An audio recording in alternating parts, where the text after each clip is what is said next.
What's going on, everybody? Welcome back to Steelers Rewind here on Penn Live. Welcome to week one. It is official. Football is nearly back. I will be in New York this week. The Steelers were down here today. Jaylen Warren with a new extension. You can tell it means a lot to a guy like that.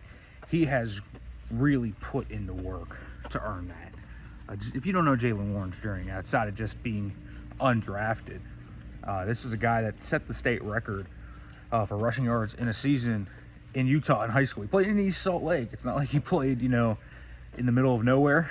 He was in a very, very big area, and he kind of was a short, pudgy kid, grew into his frame.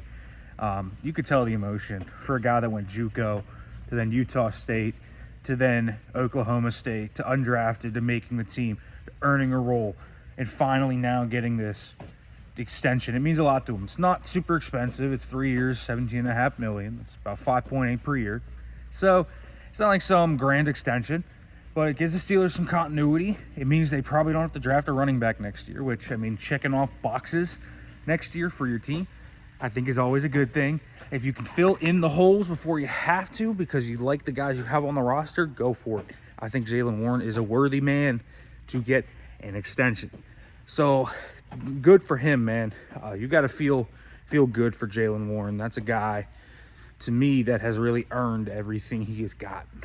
And then you look at someone like him, and you just say, man, he is the type of player where if you can get him cheap, you should do it for. He's a hardworking player. He's great in pass pro. It's not easy to find great pass pro backs. So that's good for him.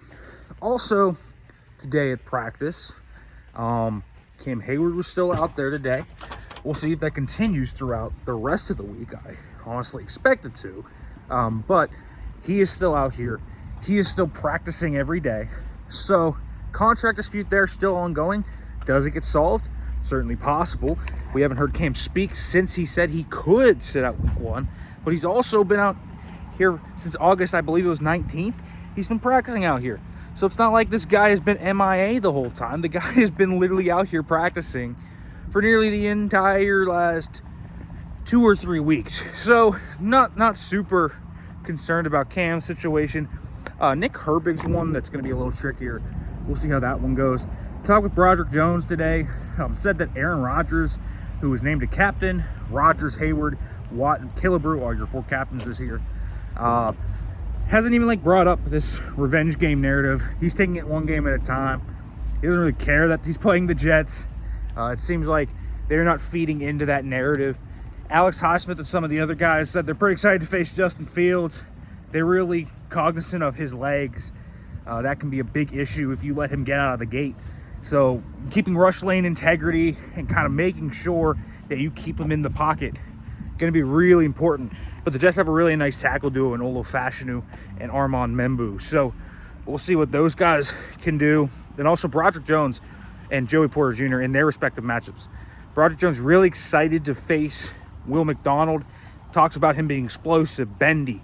He's pretty hard to deal with, Will McDonald's a good player.